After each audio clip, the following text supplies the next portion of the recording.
સાત દિવસથી જે અહીંયા ઉપવાસ આંદોલન ચાલી રહ્યું છે અને સરકાર પણ હવે પ્રોજેક્ટ એવું લાગે છે, કારણ કે વારંવાર કોઈને કોઈ આવતું હોય છે અને સરકારનો આવકાર છે એટલે જવું પણ જરૂરી છે, કારણ કે આવકારો એટલે જઈ આપણે તો ખબર પડે આપણને, પણ જવા માટે લાસ્ટ તકો એમ જ્યાં પછી પાછું આવીને પાછું જ જવું એવું કંઈક છે.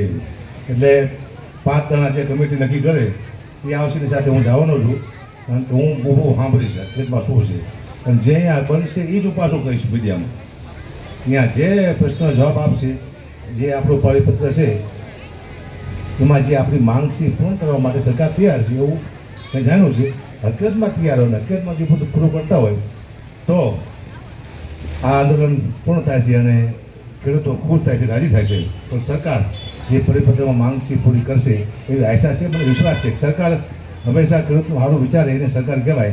સરકાર, મને વિશ્વાસ છે કે સરકાર આ આપણું આંદોલન છે એને પૂરો ન્યાય આપશે એવો વિશ્વાસ છે. એટલે મીડિયા થ્રુ હું એટલું કહેવા માગીશ સરકારને કે જ્યારે પણ અમે અહીંયાથી આવી ત્યારે અમારો એક છેલ્લો ધક્કો હોવો જોઈએ. અને જેમ મને કીધું આ લોકોએ બધાએ કે હકુબા 5 જણા આપણે વાતો બેઠા કરી એમ નહીં, બધાય ખેડૂતો સાંભળે, બધાય સાંભળે એમ.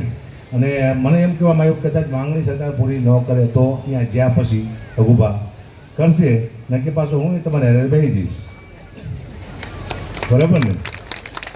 પણ મને વિશ્વાસ છે સરકાર છે ને બોલાવે ને એટલે માંગણી પૂરી કરવી હોય તો જ સરકાર બોલાવતી હોય. એટલે જ્યારે આપણને આપણી માંગણી પૂરી થાય ત્યારે આપણે સરકારને પણ શુભેચ્છા આપશું કે આપણે ખેડૂતની માંગણી પૂરી કરી. એટલે હું ચોક્કસ જ્યારે આ કમિટી નક્કી કરે જવાની ત્યારે સરકાર પાસે જઈશું અને આપણી જેટલી માંગણી છે એ માંગણી મૂકશું. આપણે પરિપત્રમાં બધું લખેલું જ છે, આમાં હવે નવી કંઈ માંગણી મૂકવાની આવતી નથી, જેમાં લખ્યું છે એટલી માંગો પૂરી કરી એટલે વાર્તા પૂરી થઈ જાય. એટલે આપ સૌને ફરીવાર જય માતાજી, જય મોગલ, જય જવાન, જય જવાન, જય માતાજી.